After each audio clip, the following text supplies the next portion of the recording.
Queridos alumnos, queridas alumnas, me alegra mucho volver a verles a todos ustedes. Bienvenidos, bienvenidas sean a su clase hoy que por la gracia de Dios iniciamos en esta nueva cursada que tenemos de la primera mitad del tercer trimestre del año lectivo 2023, que seguimos profundizando en los textos sagrados y toca en suerte abordar el último bloque de literatura que tenemos en el Antiguo Testamento, que tiene que ver con los libros poéticos y o sapienciales, ¿verdad? Así que bueno, bienvenidos a esta cursada que espero en Dios pueda ser de bendición para nuestras vidas y que podamos de alguna u otra manera deleitarnos en una literatura sorprendente, en una literatura extraordinaria, en una literatura que confronta profundamente la vida del ser humano, que lo lleva a niveles de reflexiones profundas que caen muchas veces en el hastío y en el hartazgo de la vida, pero que también nos lleva a replantearnos profundamente el concepto del mal y del sufrimiento.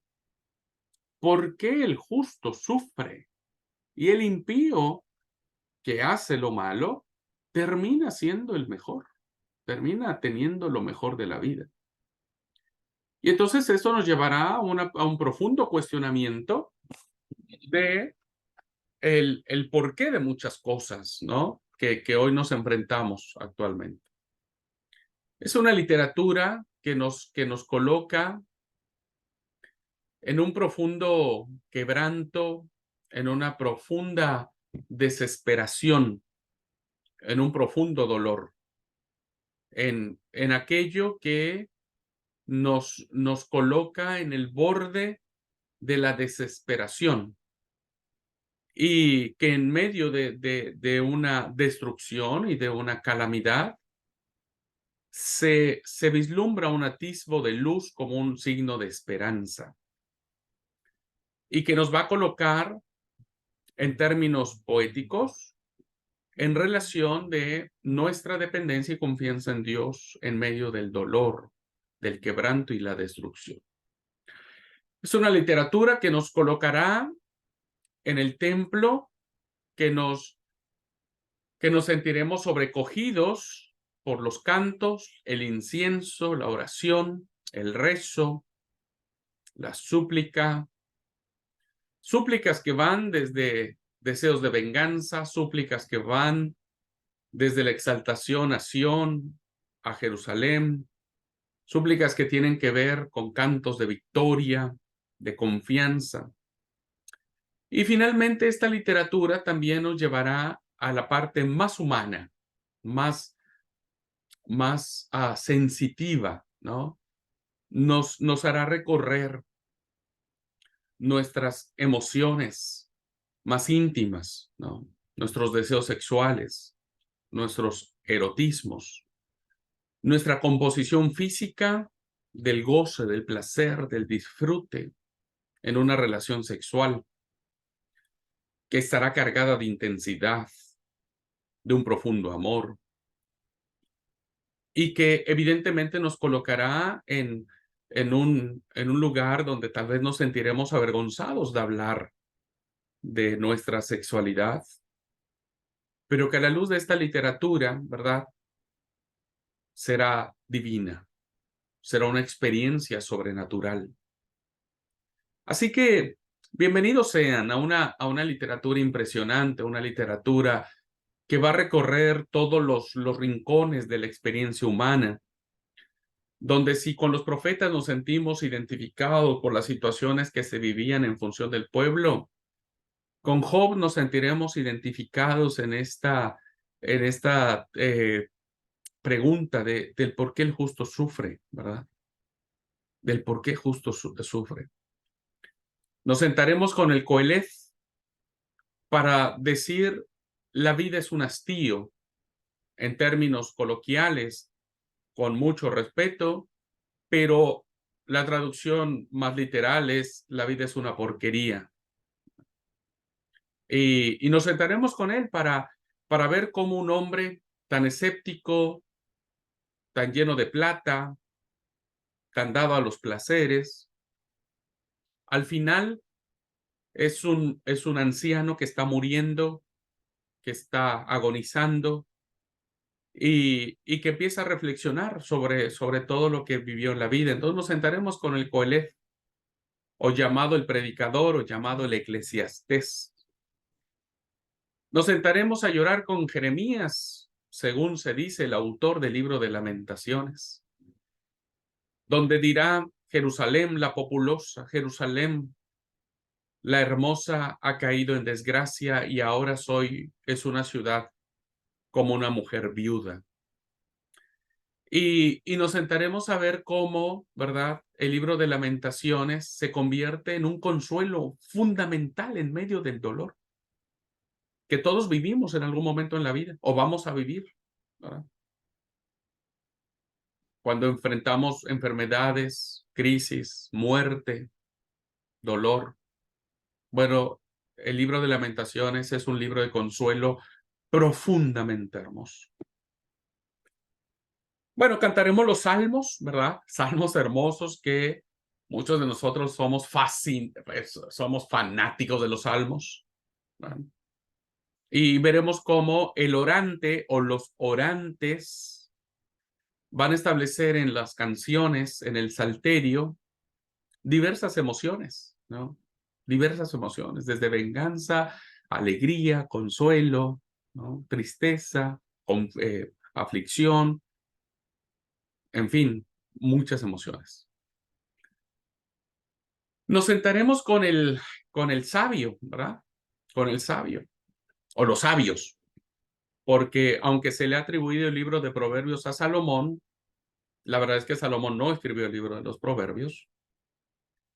Pero nos sentaremos con los sabios de Israel para mirar cómo hay una experiencia maravillosa de la sabiduría, ¿viste? Como deidad, ¿no? Va a ser algo muy interesante, cómo el libro de Proverbios va a tratar la sabiduría como deidad, ¿no? Pero también vamos a ver cómo el sabio de Israel va a tratar con los temas más cotidianos, ¿no? Va a tener una mirada muy crítica hacia las mujeres. Y entonces el símbolo del sabio de Israel para la mujer será la prostituta, ¿no? Cuando leamos esa historia donde dice: mira, me paré en el balcón de mi casa y vi a ese chico yendo directamente a la casa de la prostituta, y es como una oveja que va directamente a la flecha del cazador. Pero también, de manera asombrosa, vamos a mirar cómo la literatura sagrada, donde aparece la sabiduría de los sabios de Israel, también convive la sabiduría de pueblos paganos. Y vamos a ver cómo los sabios de Israel incorporan sabiduría de pueblos paganos, como las palabras que la reina madre le dice a Lemuel en el libro de los Proverbios. Lemuel no es judío, ¿verdad? Y entonces vamos a encontrar cómo una sabiduría extraña, extranjera, pagana, está dentro del texto bíblico, ¿no? Y vamos a ver entonces cómo el fenómeno de la sabiduría es un fenómeno internacional. El sabio de Israel dialoga con otras sabidurías, con otras sabidurías. Bueno, nos vamos a sentar un poquitito ahí con los proverbios para conocer un poco cómo los sabios de Israel ven a Dios a través de la experiencia. El sabio de Israel no es el profeta de Dios, porque el profeta de Dios va a encontrar respuestas directamente de Yahvé. El profeta de Dios, ¿verdad?, va a decir no sus palabras, sino va a transmitir la palabra de Yahvé al pueblo. O sea, el profeta no habla sus propias palabras, pero el sabio de Israel no consulta a Dios. El sabio de Israel no recibe directamente de Dios palabra para el pueblo, sino que el sabio de Israel va a transmitir la experiencia que él ve. la educación de los niños, el gobierno del pueblo, las mujeres, la vida misma. Y los sabios de Israel van a ver la vida desde un optimismo, ¿no? Si haces el bien, el justo resplandecerá, ¿verdad? El impío será destruido. Tendremos una teología optimista en los proverbios. Y entonces después vendrá en contraposición una teología pesimista como Jacob y Eclesiastés. Dicen, no, es una mentira. Dios no está con el justo, Dios no está con el que hace el bien.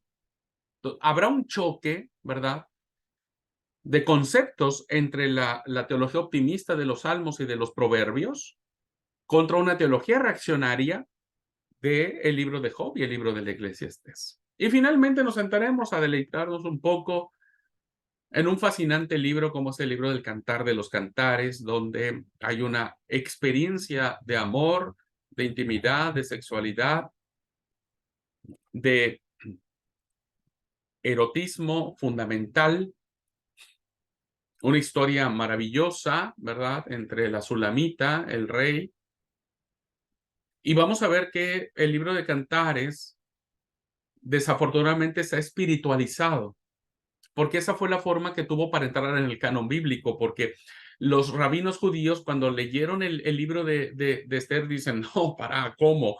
Este libro no puede estar en los libros sagrados, ¿viste? Si habla de díganme, doncellas de Jerusalén, ¿dónde está mi amado? Y avísenle que estoy muriendo de amor. Mi amado vino a mí, metió su mano por mi cerradura y sus dedos chorrearon miel. Eso dice el Cantar, es una alegoría de una relación sexual. Todos los sabios de Israel dijeron, no, esto no puede entrar, ¿cómo? Si esto es palabra de Dios. Entonces dijeron, listo, vamos a solucionar el problema. ¿Cómo lo solucionaron? Espiritualizándola.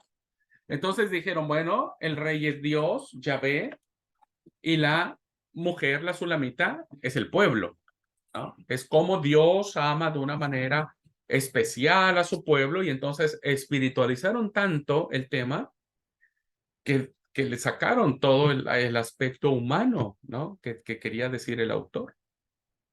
Hoy, gracias a Dios, podemos reconocer su verdadero sentido.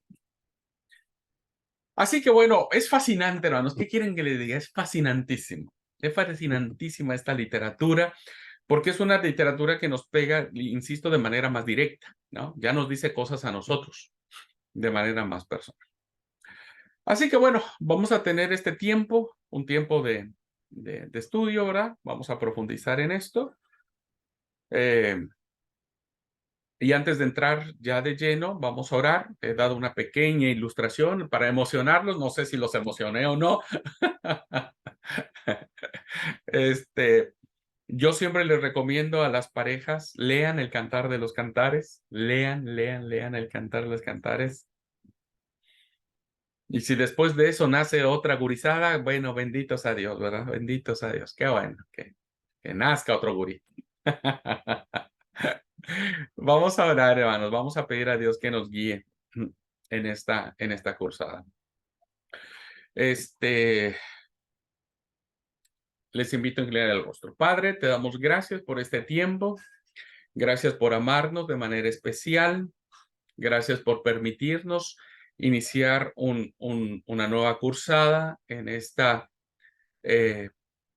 intención de sumergirnos en esta fascinante literatura, Señor, que expresa en términos muy profundos y muy fuertes nuestra realidad humana. Padre, permítenos deleitarnos en esto que nos has dado como tu palabra y agradecerte profundamente por acordarte de nosotros en nuestra fragilidad, en nuestros miedos, en nuestras emociones, en nuestras sensaciones. Guíanos, Señor, y danos sabiduría. Bendice a los alumnos que estarán en clase presencial, pero también a todos los alumnos que estarán viendo las clases grabadas. Bendícelos y acompáñales. Y a mí, Señor, dame la sabiduría necesaria para poder transmitir con claridad la importancia que tienen estos libros sagrados, Señor, para hacernos saber lo especial que somos para ti y lo que tú esperas de nosotros. Gracias por todo. En el nombre de Jesús. Amén. Bueno, voy a compartir, hermanos, la pantalla para guiarnos en la introducción.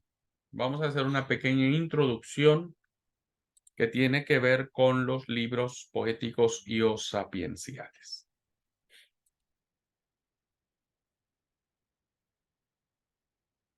Bueno, seguramente podría ser en algunos de nosotros o en muchos de nosotros un repaso, ¿verdad? Un repaso de lo que a lo mejor ya conocemos, ya sabemos. Es muy probable que ustedes ya hayan tenido acercamientos a esta literatura, ¿verdad? Y entonces hemos dividido, según la Biblia griega, este bloque, ¿verdad?, entre libros poéticos y sapienciales.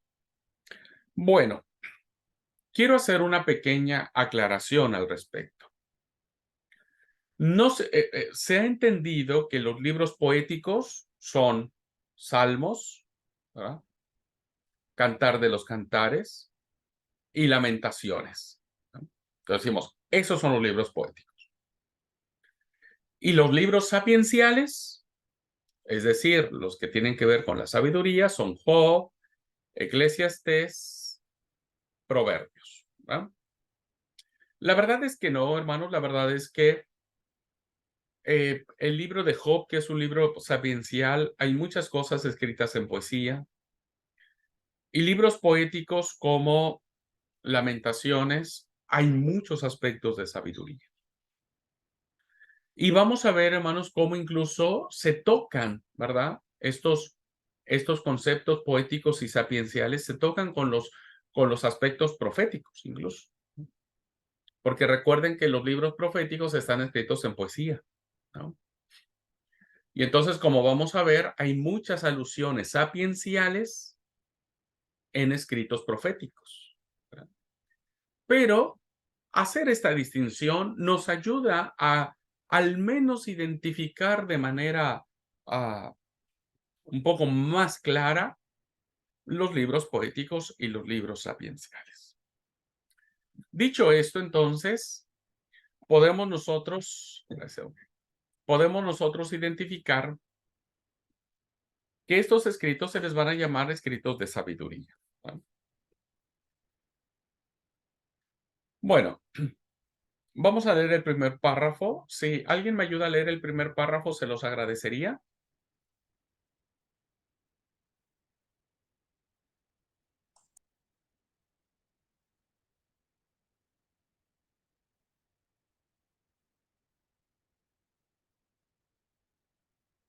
¿Hay alguien ahí?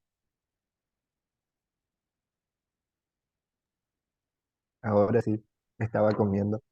Ah, perdón, perdón. Bueno, pero igual. Ahora sí leo. La sabiduría a la que estos escritos hacen referencia es de carácter eminentemente práctico. No consiste tanto en una apelación teórica como en una exhortación a saber vivir en cada una de las múltiples circunstancias de la vida, que sepa desempeñarse de manera correcta en el papel que le corresponde representar en el seno de la comunidad humana a la que pertenece. Muy bien, gracias, amigo. Bien, ¿qué logramos entender entonces de Perdón, esta... perdón, iba viajando. ¿Mande? Perdón, digo, yo voy manejando. Sí, amigo, no te preocupes, no te preocupes. No, no, ni se te ocurra leer. Eh, estos escritos de sabiduría, hermanos, tienen una profundidad práctica, ¿verdad? No solamente son discursos, no son palabras, sino más bien son exhortaciones que tienen que, como finalidad, enseñarnos a cómo vivir. Son las experiencias humanas. La vida está compuesta de muchos eventos, de muchos eventos. Alegrías, tristezas, decepciones, celos, pleitos, ¿no? Ambiciones, dolor, muertes, despedidas, etcétera. Entonces, estos escritos de sabiduría no son una apelación teórica, sino más bien son consejos prácticos de cómo cuando cualquier circunstancia de la vida a la que vos te enfrentes, ¿verdad? Puedas darle una respuesta correcta. Entonces, me viene a la mente el proverbio que dice que la palabra suave, ¿saben lo que dice el proverbio?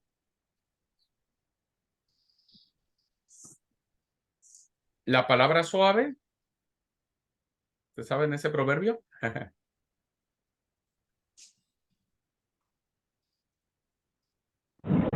No, no, yo no lo sé, la verdad que Ok, no lo he escuchado. es un proverbio que yo me tuve que aprender será por mi carácter. Pero el proverbio dice, la palabra suave calma la ira. Fíjense entonces cómo un pasaje tan chiquitito, es un proverbio, es un consejo, tiene que ver con alguien, ¿viste? Que tenía el carácter repodrido, que explotaba al primer momento. Y entonces cuando se enfrentaba a algún problema empezaba a gritar, ya, retapa a todos lados y a maldecir y todo, ¿viste? Entonces el sabio de Israel cuando mira eso, dice, la pucha, che, esto no va a andar si este tipo quiere arreglar las situaciones a los gritos. ¿No? Vieron que cuando uno está enojado, uno grita, uno se desencaja. Entonces el sabio de Israel dijo, mira, creo que vos estás mal. Entonces, yo te recomiendo que vos bajes el tono de voz, no grites. Usa las palabras correctas. ¿No? Entonces vas a poder entenderte con la otra persona y no vas a ocasionar mayores problemas. Esta es una cuestión práctica, hermanos, donde todos tenemos algo que ver, ¿no? O donde todos podemos sentirnos identificados, porque todos cuando estamos así se nos salta la chaveta, ¿viste? Se nos salta la chaveta y empezamos a gritar y empezamos un segundo, hermanos, perdón, tenía que conectar mi celular. Empezamos a retar, empezamos a decir, entonces el proverbista nos dice, la blanda respuesta aplaca la ira, ¿no? La palabra suave, la palabra correcta. Entonces, esta sabiduría nos enseña a cómo vivir en las circunstancias de la vida, desempeñarnos de manera correcta en medio de la comunidad. Imagínate si tu marido grita como loco o tu mujer grita como loca, con el debido respeto, ¿verdad? No lo digo en términos peyorativos, pues valdría la pena tomar en cuenta el consejo del sabio de Israel. ¿Alguien me ayuda a leer este párrafo que aparece en la parte izquierda de sus pantallas? ¿No dice el sabio según?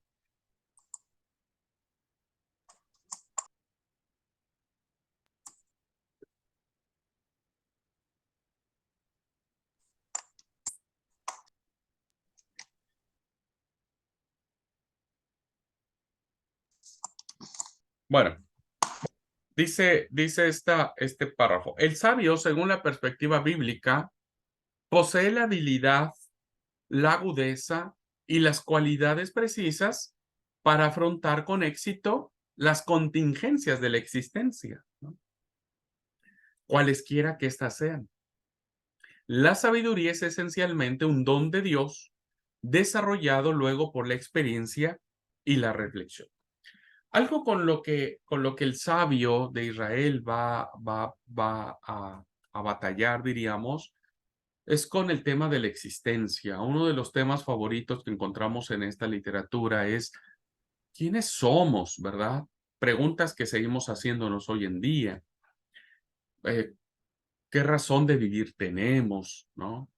O sea, el choque de nuestra existencia, ¿no? Sigue siendo una de las grandes preocupaciones del ser humano. Y el sabio de Israel, sea de forma poética o de forma sapiencial, va a tener una perspectiva correcta porque va a tener la habilidad, la agudeza y la cualidad para poder entender por qué las cosas pasan como pasan, ¿no? El Coelet va a decirnos, yo creo, dijo el Coelet, ¿viste? Un hombre que está observando la vida y él dice, miren, yo creo que después de vivir todo lo que yo he vivido, para mí lo más importante es que el hombre coma y beba y que disfrute de su esposa y que disfrute de lo que trabajó. Para mí eso es vivir, dijo el Coelet, ¿verdad? Es decir, libro del Eclesiastés. Entonces, el sabio va a enfrentar la existencia de la vida misma desde distintas perspectivas, ¿no? En el caso de Job, dirá, ¿por qué yo? ¿No? ¿Por qué yo? ¿Por qué? ¿Por qué me pasó todo esto lo que me pasó? Entonces, la sabiduría que vamos a encontrar en esta literatura será un don de Dios que vendrá primero por la experiencia, es decir, las personas lo verán, ¿verdad? Las personas lo verán y luego lo reflexionarán. Cuando nosotros leemos, por ejemplo, en el libro de los Proverbios, el capítulo 7, que tiene que ver, se le ha titulado Las artimañas de la ramera, fíjense cómo el sabio de Israel inicia diciéndonos su experiencia. Dice el capítulo 7, versículo 10 del libro de Proverbios, capítulo 6, perdón, capítulo 6. Repito, perdón. Proverbios, capítulo 7, versículo 6. Porque mirando yo por la ventana de mi casa, por mi celosía, vi entre los simples, consideré entre los jóvenes a un joven falto de entendimiento, el cual pasaba por la calle, junto a la esquina, e iba camino a la casa de ella, a la tarde del día, cuando ya oscurecía en la oscuridad y el tinieblas de la noche. Entonces, ¿qué vemos aquí? Pues vemos primero la experiencia, ¿verdad? La experiencia del sabio de Israel que un día, estando sin hacer nada, sale al balcón de su casa para tomar un matecito, tarde noche, y se da cuenta de un jovencito, ¿viste? Que no sabemos cuántos años tenía, pero un jovencito que está ansioso de satisfacer sus deseos sexuales, que tal vez ha juntado plata para pagar los servicios sexuales de una mujer, tal vez le ha pedido plata a su papá, un jovencito que tal vez nadie le ha dado una educación sexual o que quiere tener su primera experiencia sexual. Y entonces el sabio de Israel ve entre toda la gente que está pasando por su calle, que seguramente pasaban muchos, porque dice, entre todos los jóvenes vi a uno muy pavo, muy tonto, ¿verdad? Que iba en casa de ella. Es decir, el sabio sabía que en aquella casa había una prostituta, una mujer que cobraba por sus servicios sexuales. Y entonces, en esos versículos estamos viendo cómo el sabio está reflejando su experiencia, ¿no? Y después empieza a reflexionar, ¿verdad? Empieza a reflexionar. Y dice el versículo 10, dice, he aquí, cuando he aquí una mujer le sale al encuentro con atavío de ramera y astuta de corazón, alborotadora y rencillosa, sigue la observación, él está observando, ¿no? Pero después viene la reflexión y dice el versículo 21, lo rindió con suavidad de sus muchas palabras, lo obligó con la salamería de sus labios. Al punto se marchó tras ella.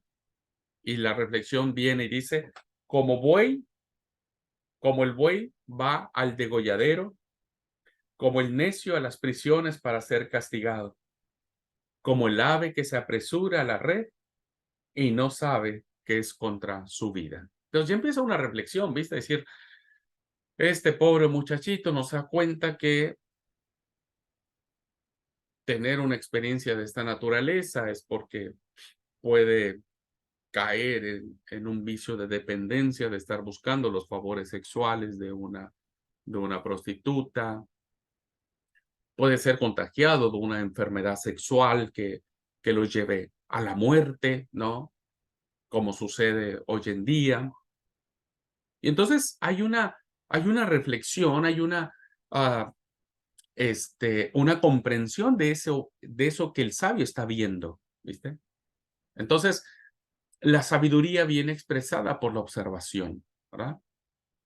Y luego se reflexiona al respecto.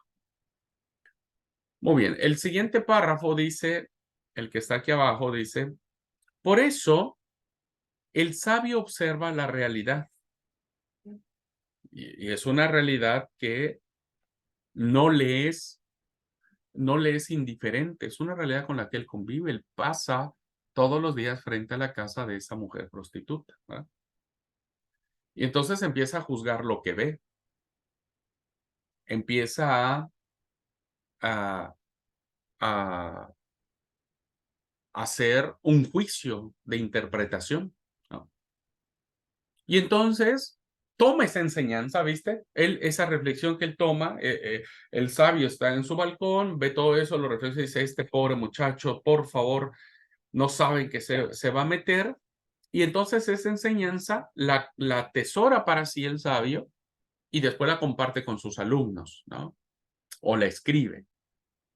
Y entonces por eso llega el texto como nos llega ahora, es decir, hubo alguien que vio a este pobre chico yendo a la casa de la prostituta. Y ahora nosotros podemos, a través de la reflexión del sabio, llegar a las mismas conclusiones de enseñanza. Entonces, cuando vemos a un chico o a una chica que está queriendo satisfacer sus deseos sexuales de manera equivocada, pues podemos decir a través de la palabra que su vida, pues corre peligro, que su vida, ¿no es cierto?, se va a meter en muchos problemas y con tantas enfermedades de transmisión sexual que hoy hay en día, pues va a terminar mal, ¿verdad? Entonces, el sabio lo comparte a sus discípulos, lo que él mismo aprendió, primero de su personal relación con lo que el mundo le rodea, ¿verdad?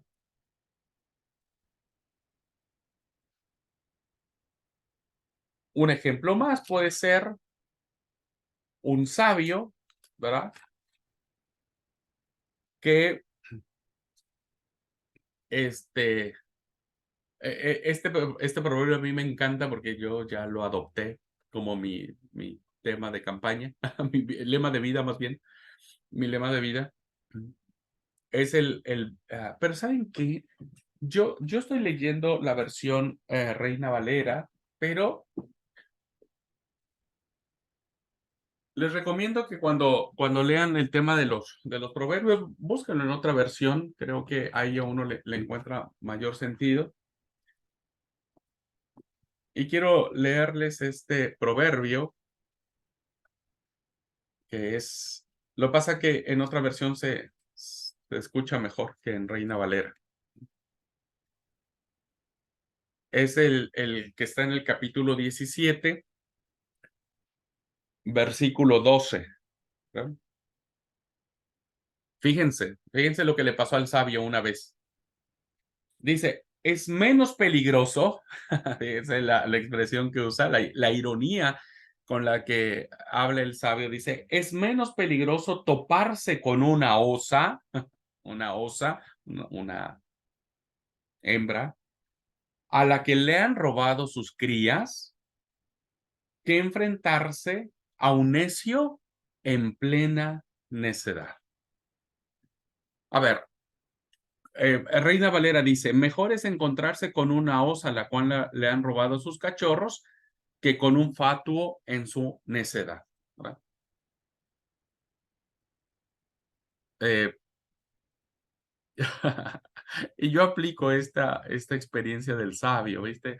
Yo cuando me encuentro con una persona que es necia y que no cambia y que se planta en su idea y no hay quien le mueva, ¿sabes qué? Me hago a un lado y mejor me voy a ver una osa. Ustedes saben que no hay cosa más brava, más terrible, más terrible en el mundo animal que enfrentarse a una osa que le roben sus osesnos. La osa va a defender a sus osesnos con la vida y va a matar y va a destruir.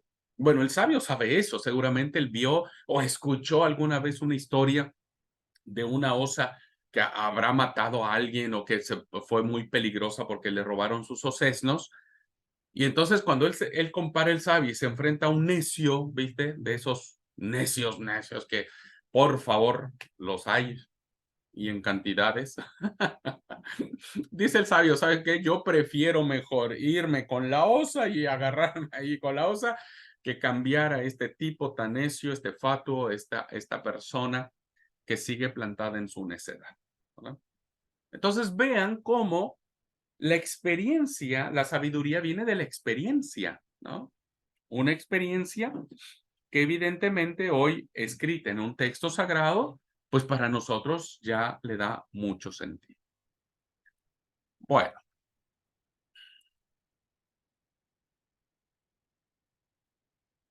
para transmitir su enseñanza, hablando acerca de esta literatura sapiencial, los sabios, el sabio de Israel, va a recurrir a menudo en términos muy generales a los proverbios o a los refranes, ¿no? Que eso es básicamente lo que hoy nosotros tenemos, ¿no?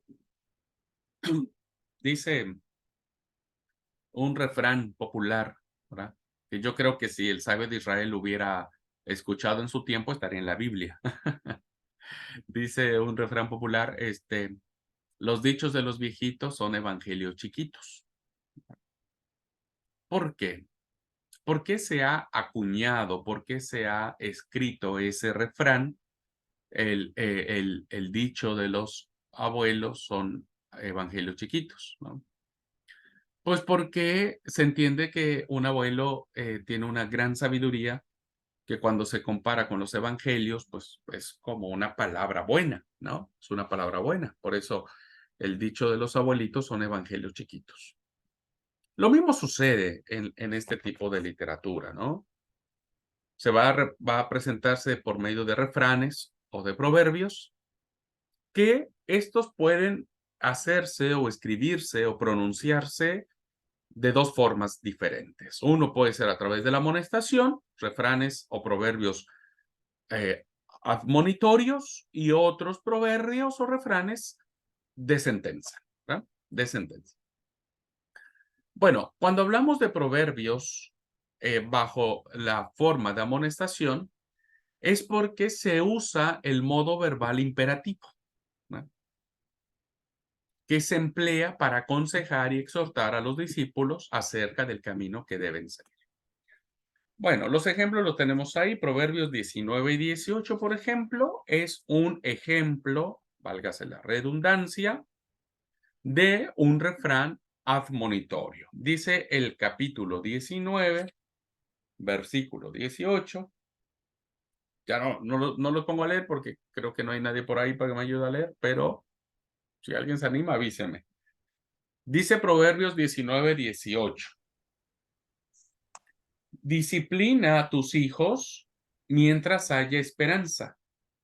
De lo contrario, arruinarás sus vidas. Fíjense cómo el modo verbal imperativo está presente como una admonestación, o sea, disciplínalo. ¿Ah? Hace algo con tu hijo, porque si no lo haces, vas a arruinar su vida, ¿verdad? Hay como una consecuencia. Entonces el sabio advierte, ¿verdad? Advierte. Y lo hace de una manera imperativa. O sea, no le dice, si querés disciplinarlo, ¿verdad? No le está dando una opción. El modo verbal imperativo es básicamente una orden. Disciplina a tu hijo, ¿no? Mientras haya esperanza. Si no lo haces, como consecuencia, la vida de tu hijo se arruinará. Ese es un proverbio en un tema admonitorio. Bueno, el otro ejemplo, no voy a leer todos, pero el 20:13.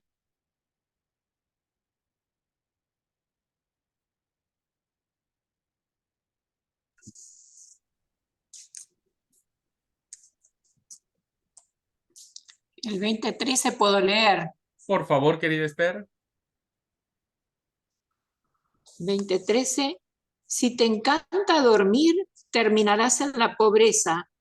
Mantén los ojos abiertos y tendrás comida en abundancia. Muchas gracias. Bueno, ¿vieron? Este también está, el sabio le está diciendo a sus discípulos, mira, si sos fiaquento, ni ahí creas que vas a prosperar, ¿verdad? Si sos fiaquento, o sea, si te encanta dormir, si te levantas a las 12 del día, bueno, terminarás en la pobreza, ¿verdad? Entonces, ¿dónde viene el término de amonestación? Mantén los ojos abiertos y tendrás comida en abundancia. Es decir, párate tempranito, inicia pronto tu trabajo, métele ficha y nunca faltará comida en tu casa, ¿verdad? O sea, ¿qué es lo que vio el sabio? Pues vio el sabio un día a un tipo que se quejaba y le decía, che, ya no tengo plata, no tengo para ir a Chile, ¿viste? Que tengo ganas de ir allá a Chile a pasar unas lindas vacaciones, no tengo plata. Y entonces el sabio le dice, pero chamigo, vos no tenés plata, ¿a qué hora te levantás? Y bueno, ahí tipo 11, ¿viste? Ahí hago mi mate y ahí hago, ahí doy vueltas por la casa y bueno, luego el almuerzo y luego ahí veo si hay un laburito que puedo hacer. Y el sabio dijo, bueno, listo, así vos no vas a ir a Chile nunca, ¿no? Así no vas a ir nunca a Chile, ¿no? Metele ficha, o sea, levantate tempranito, hacer más laburos, juntas platita y te vas a Chile. Bueno, eso es lo que vio el sabio y eso es lo que encontramos en este pasaje, ¿verdad?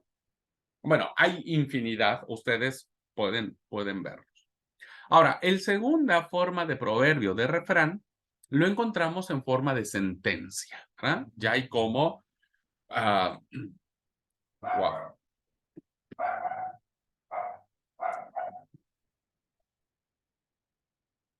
Bueno.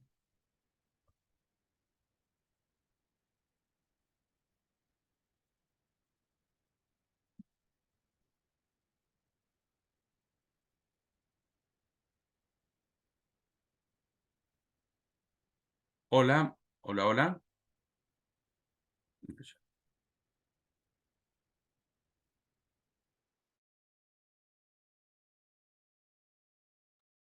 Bueno, hermanos, perdón, pero acá se fue la luz. Ahí combina la pantalla con mi color de piel. Se fue la luz en toda la ciudad. Así que bueno, estoy con mis datos ahora, pero bueno, no hay necesidad de que me tengan que ver, con que me escuchen, es suficiente hasta donde dé los datos y hasta donde dé la pila, hermanos. ¿Puede ser? Bueno, entonces seguimos y aprovechamos. A ver, un segundo. ¿Dónde estaba yo acá? Bueno, entonces lo que decía es que el segundo ejemplo que tenemos es en el aspecto de el proverbio en forma de sentencia. Consiste en la breve descripción objetiva de una realidad comprobable. Hay una descripción de algo que está pasando, ¿viste? Hay una descripción de algo que está pasando. De un hecho sobre el cual no se pronuncia ninguna especie de juicio moral, es decir, solamente es descriptivo. Está describiendo tal cual lo que va a pasar. Así es que ahora me van a tener que ayudar a leer porque yo ya no puedo leer más aquí en la Biblia. Por favor, vamos a ver algunos ejemplos. Job 28:20 y Proverbios 10:12. Vamos a elegir estos dos pasajes. Job 28:20 dice, Pero ¿sabe la gente dónde encontrar sabiduría? ¿Dónde puede hallar entendimiento? Gracias. Entonces es una descripción. ¿Sabe dónde la gente hay sabiduría? ¿Dónde puede hallar entendimiento? No lo sé, ¿no? Solamente estoy diciendo, dice Job, que tal vez no haya quien sea sabio, no hay nadie que tenga sabiduría, ¿no? Entonces, el sabio no hace no dice hay una consecuencia, solamente está describiendo una realidad que él está viviendo. Proverbios 10:12, si alguien quiere leer.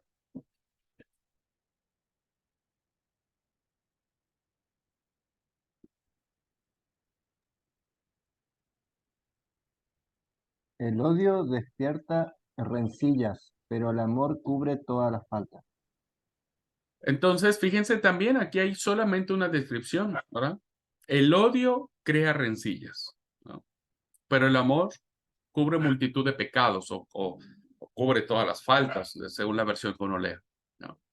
No dice, bueno, si vos odias, te va a pasar tal cosa. Solamente está describiendo, el odio crea rencillas. Sí, sí, fíjense, el sabio de Israel seguramente tuvo la mala fortuna de encontrarse con alguien que lo odiaba o que supo de alguien que odiaba a otra persona y terminaban peleándose siempre.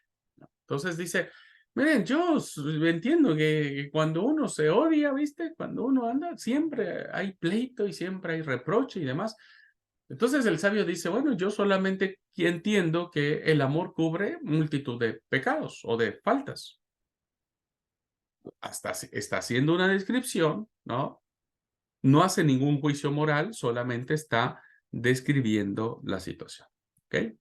Entonces, son los medios con los cuales el sabio, por lo regular, va a transmitir su sabiduría.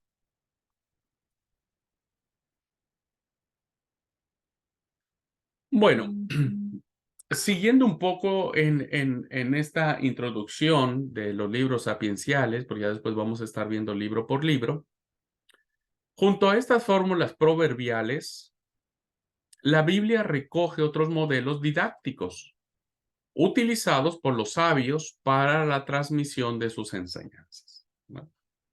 Entonces, ¿qué otras formas tiene el sabio para transmitir su enseñanza? Bueno, usa el poema sapiencial. Los capítulos del 1 al 9, hermanos, son capítulos muy interesantes que hablan acerca de lo que es todo lo que es la sabiduría como tal, ¿verdad? Así que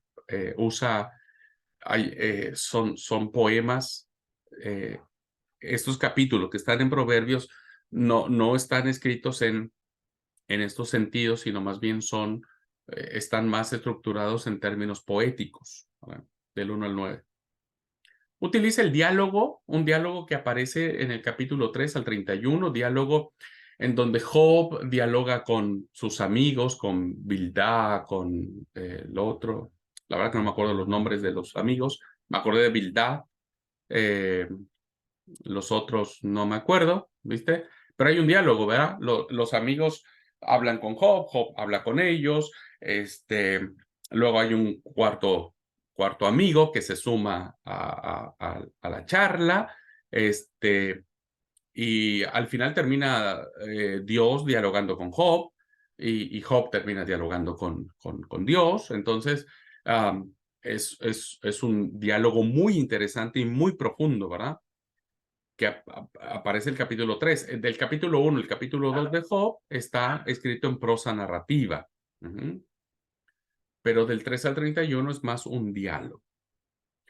Tenemos la digresión, ¿verdad? Es decir, la digresión tiene que ver con aquello con lo cual uno está disconforme, ¿verdad? Uno no plantea cosas de...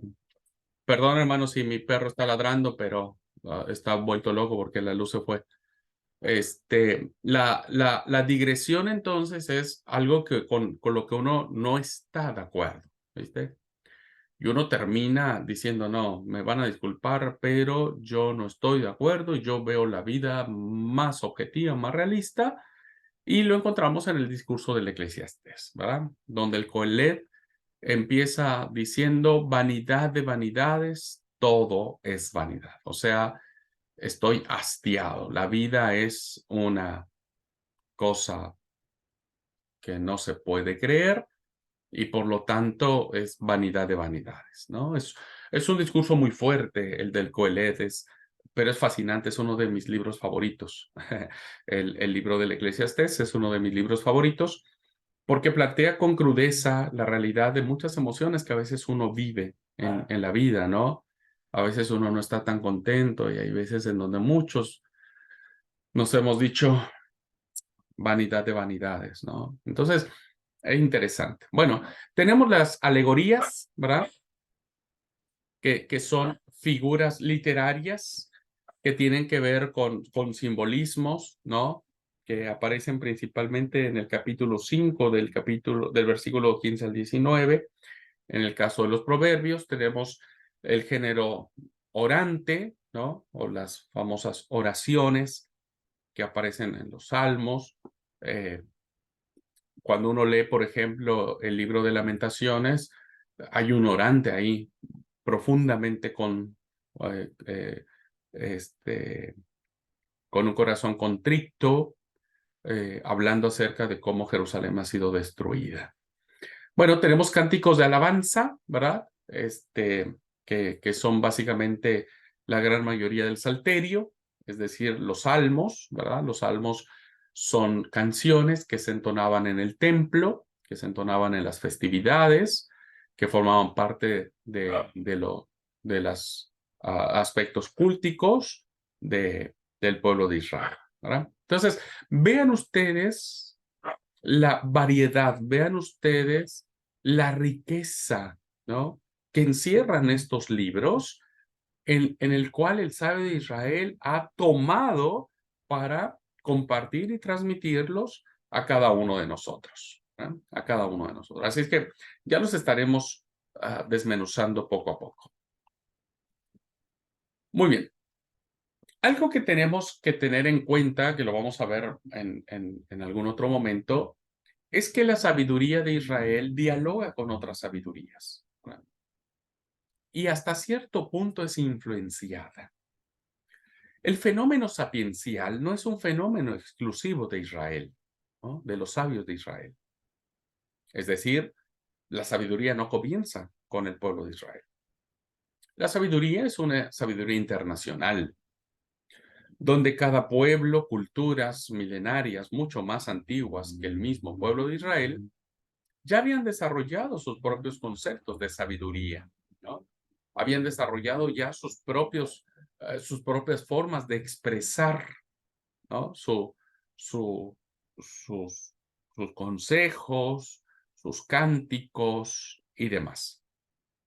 Así que eh, encontramos básicamente ciertos paralelos, ¿verdad? En algunos escritos que tenemos en las escrituras con otros escritos de culturas milenarias, ¿verdad? Que parece ser que hay una influencia de conceptos que el sabio de Israel va a tomar y lo va a adaptar a su propia religión, ¿no? Al monoteísmo yavista. Y entonces tenemos aquí, por ejemplo, los proverbios de los sabios que encontramos en Proverbios 22, del 17 al 24 y el 34, con alguna obra egipcia también titulada Instrucciones de Amenemope, ¿verdad? Es decir, que tienen una cierta similitud. El ejemplo más claro lo tenemos aquí en el himno Atón y en lo que establece el Salmo 104, ¿verdad? Si nosotros leemos el himno Akenatón, que es un himno egipcio, dice de la siguiente manera: los barcos se dirigen hacia el norte y también hacia el sur, porque todos los caminos se abren con tu manifestación. Por lo tanto, los peces del río huyen de delante de tu cara, tus rayos están en el centro del grande mar verde, ¿no? Entonces, vemos cómo hay alguna alusión a la deidad, a Akenatón, y cuando nosotros leemos en el Salmo 104, lo aplica, ¿verdad? A Dios. Esta alabanza dice, mira el gran mar, vasto en todo sentido. Allí bullen en número incontables pequeños y grandes animales, porque allí circulan los navíos y Leviatán que hiciste para entretenerte, ¿verdad? Entonces, vemos claramente cómo esta similitud entre estas dos composiciones poéticas, el sabio de Israel es influenciado por una sabiduría internacional. Solamente que entiende que no es Akenatón, no es Akenatón, del que los peces del río huyen delante de su cara. Más bien es Yahvé, es Dios, que incluso hizo a un gran pez, ¿no? A un gran pez llamado el Leviatán, a un gran pez llamado el Leviatán, para entretenerse.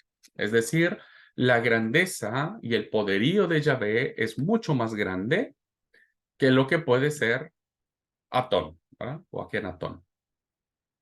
Bueno, este fenómeno, ¿verdad? Este fenómeno es un fenómeno que no es extraño al sabio de Israel, que no es nada extraño.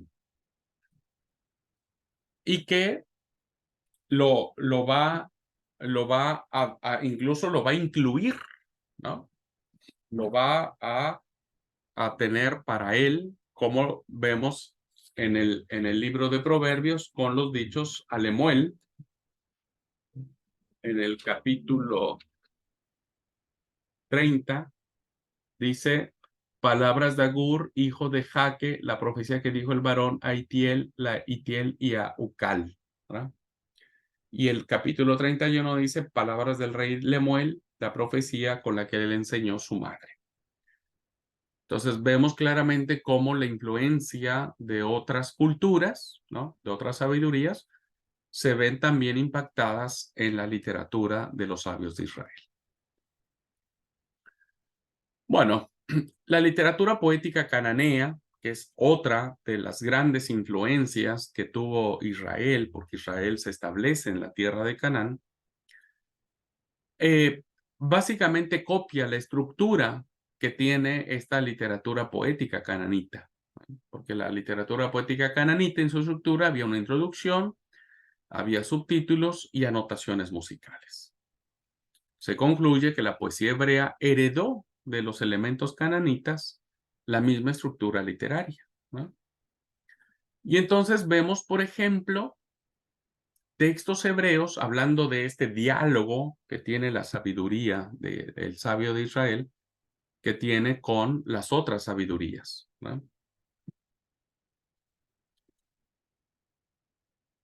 Y por ejemplo, hay elogios a las sabidurías poéticas del Antiguo Oriente. Éxodo 7:22 exalta la sabiduría de los egipcios. Y dice este pasaje, y los hechiceros de Faraón hicieron lo mismo con sus encantamientos y el corazón de Faraón se endureció. Es decir, había fama en cuanto a los adivinos como personas sabias en Egipto. Lo mismo encontramos en el primer libro de los Reyes, capítulo 4, versículo 30, que dice, era mayor la sabiduría de Salomón que la de todos los orientales y que toda la sabiduría de los egipcios. Entonces hay un reconocimiento a una sabiduría por parte de los egipcios. El profeta Jeremías también va a establecer la influencia de la literatura edomita y de los árabes, pues son parientes, ¿no? Los edomitas y los árabes son parientes de Israel. Y el profeta Jeremías lo va a explicar en el capítulo 49, versículo 7, diciendo, acerca de Edom, así ha dicho Jehová de los ejércitos, ¿no hay más sabiduría en Temán? ¿Se ha acabado el consejo en los sabios? ¿Se corrompió su sabiduría? Entonces vemos también que en las culturas edomitas, pues había sabios profundamente reconocidos. ¿Y qué decir de la cultura babilónica, verdad? Donde el profeta Isaías va a explicarnos cómo esta influencia babilónica también hizo, pues mella, hizo un cierto impacto, ¿verdad? En la impronta del sabio de Israel. Dice Isaías 47:10, no te confiaste en tu maldad diciendo, nadie me ve, hablando de Babilonia. Tu sabiduría y tu misma ciencia te engañaron y dijiste en tu corazón, yo y nadie más. Vemos claramente que en la misma cultura babilónica había sabios de Israel.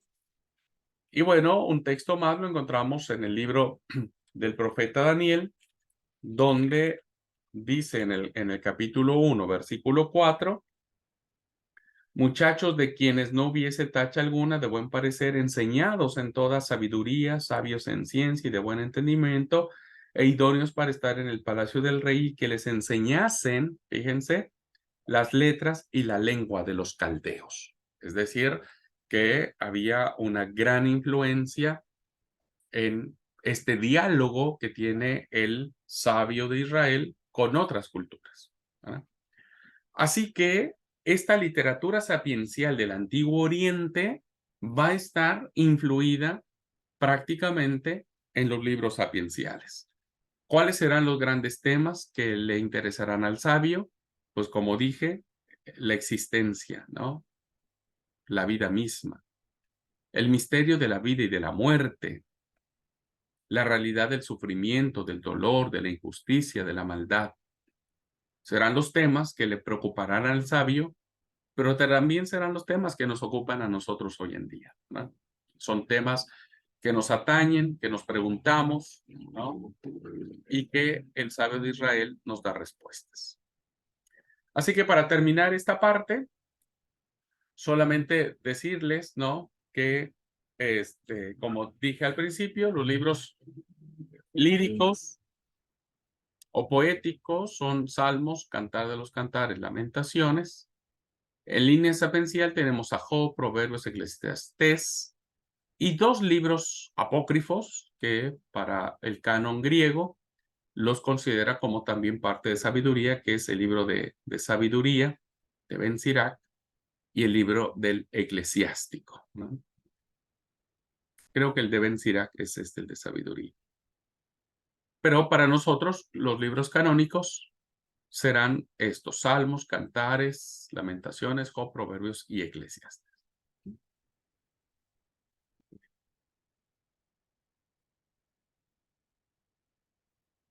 Y esta sería una pequeña introducción de lo que significa esta literatura.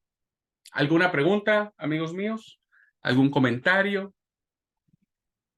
¿Habían visto estos libros desde esta perspectiva? ¿Los habían considerado? ¿Ya habían tenido conocimiento?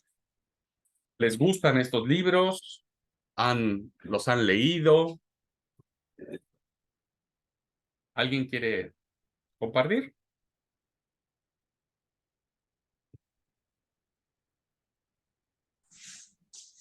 Sí, aunque estando escritos en forma de poesía, con esa literatura tan linda, dicen grandes verdades y dicen, no sé, grandes verdades que son sumamente determinantes en la vida, como el primero que leímos, que dice que instruye a tu hijo ahora porque cuando no haya más tiempo se habrá perdido la posibilidad, se habrá perdido todo.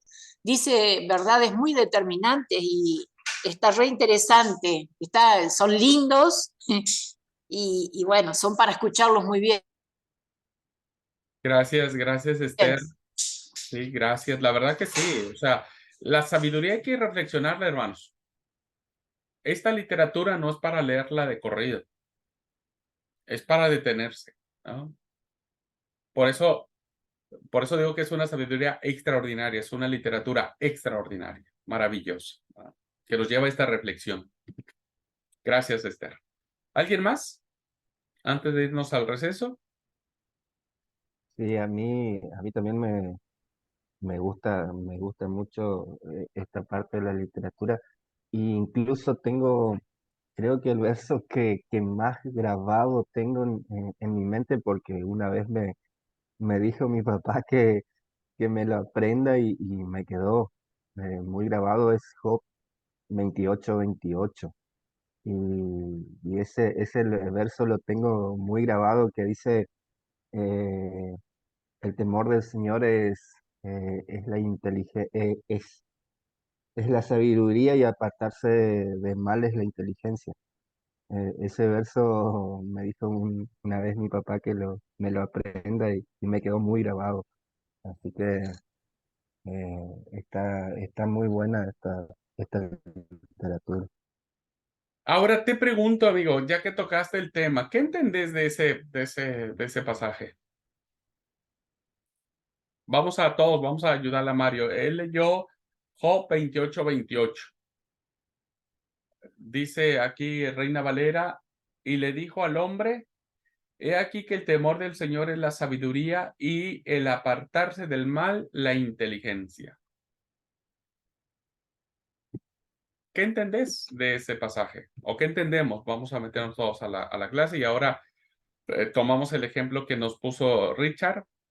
Dice, a él siempre le decían de Proverbios, instruye al niño con vara. Sí, vamos a ver ese punto, que aunque suena así, viste, como, pero ahora lo vemos. Si ustedes leyeran eso, ¿cómo lo entenderían? ¿Es admonitorio? ¿Es de amonestación o de sentencia?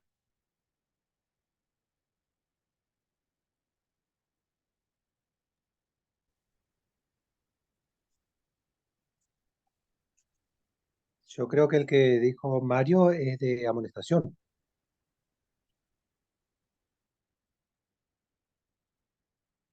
¿Y qué dicen Yo los lo veo más demás? como sentencia. Bueno, vamos 1-1.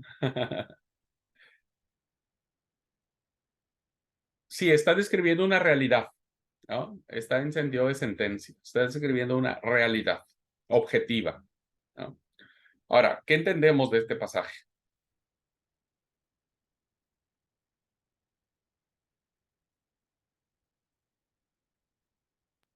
Yo siempre lo vi como que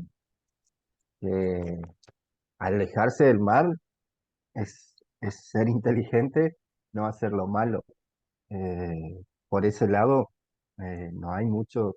Y ser inteligente o ser sabio, cuando obedecer a Dios te vuelve sabio, o obedecer lo que Dios te manda hacer te vuelve por ahí sabio. Eso es por ahí lo que yo lo entendí siempre por ese lado. ¿Ok? ¿Alguien más?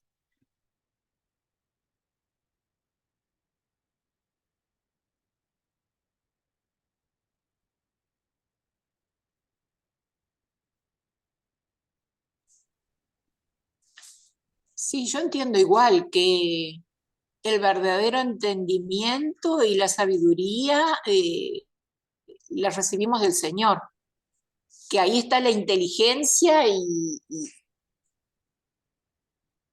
porque en esta Biblia dice al final, apartarse del mal es el verdadero entendimiento,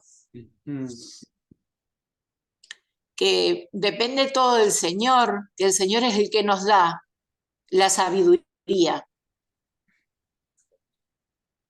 Muy bien, muy bien.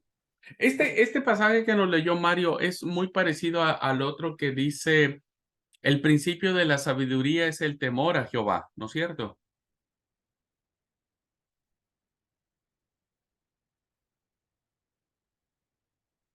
¿Consideran que sí o no?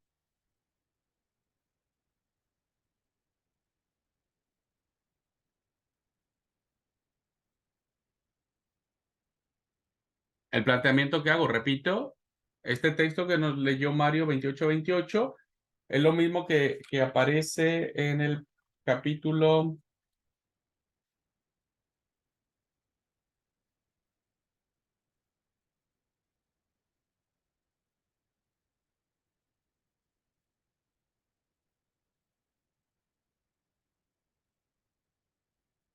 Estoy leyendo Job, nunca lo encontraba. Es igual lo que aparece en el capítulo 9, versículo 10, el principio de la sabiduría. El temor a Jehová es el principio de la sabiduría. ¿Les suena parecido? O sea, ¿tiene sentido estos dos versículos? Sí, suenan bastante parecidos. Ok. Bueno, este es un gran problema y un gran error que, insisto, a veces nosotros, yo siempre les digo, hermanos, pónganse las pilas porque a veces que les hago una pregunta así, viene con jiribilla el tema, ¿no es cierto? Viene con trampilla. Siempre aprendimos de pequeños este texto y lo seguimos repitiendo hasta la saciedad y mucha gente adulta que el principio de la sabiduría es el temor a Jehová. Y entonces ese es un texto que nos indicaron igual que Richard cuando nos dice instruye al niño con vara, ¿verdad? Es decir, tenerle miedo a Dios y meterle vara al guricito para que, ¿viste? Hasta que aprenda la lección. Bueno, lo hemos leído mal, desgraciadamente, porque el texto nunca dice el principio de la sabiduría es el temor a Jehová. Y lo que Mario leía tampoco dice el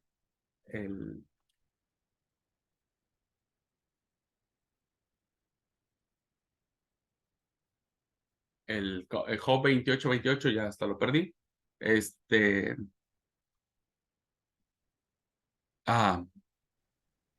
¿Cómo dice al principio? El temor del Y Señor aquí es la sabiduría, El no el temor. temor el al temor, Señor. el temor del Señor, dice, ¿sí? Fíjense qué interesante. ¿Qué diferencia encuentran? Es lo mismo decir el principio de la sabiduría es el temor a Jehová o el principio de la sabiduría es el temor de Jehová o ¿no? La sabiduría. Ay, otra vez, Mario, ¿cómo eres? El principio, el temor del Señor es la sabiduría. El temor del Señor. ¿Qué significa eso? Cuéntenme un poquitito.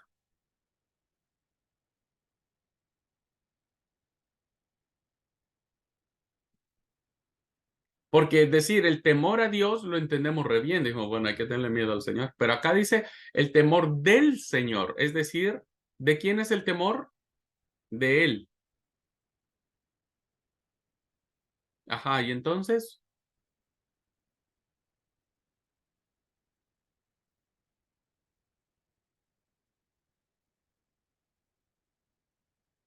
bueno, se los dejo de tarea para que lo reflexionen. Te cambia todo, ¿eh? Ojo con eso.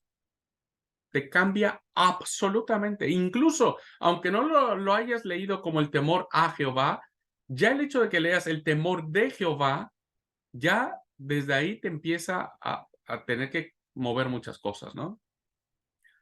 Y lo mismo como lo decía Richard, ¿no? A veces nos dijeron, instruye al niño, la vara de la corrección. A ver, ¿dónde está ese?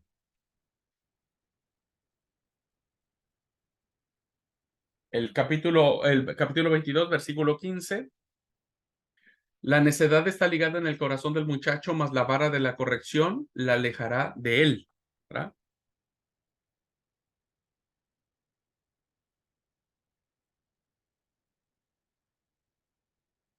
Y luego hay otro que dice en el capítulo 23, no rehúses corregir al muchacho, porque si lo castigas con vara no morirá. Lo librarás con vara y librará su alma del Seol.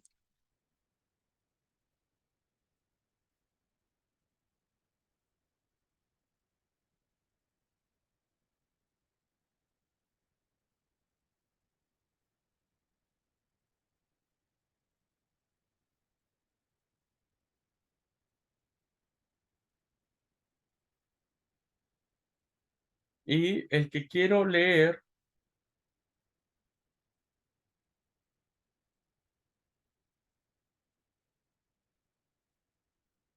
que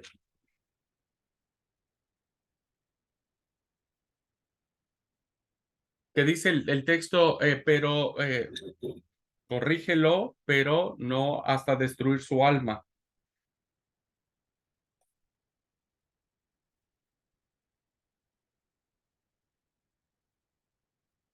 O sea, no te pases, no lo quieras matar.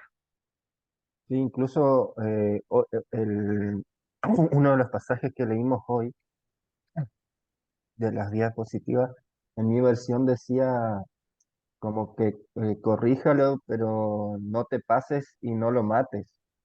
Decía mi versión. Sí, aquí está, es el capítulo 19, versículo 18. Castiga a tu hijo en tanto hay esperanza, mas no se apresure tu alma para destruirlo. Que eso no sucedía cuando nos aplicaban el texto, porque para qué nos querían matar. Bueno, creo que hay que aprender a leer nuevamente la sabiduría de estos textos. Muy bien, hermanos, pues vamos al receso. Tomamos 10 minutitos de receso y volvemos para la siguiente clase.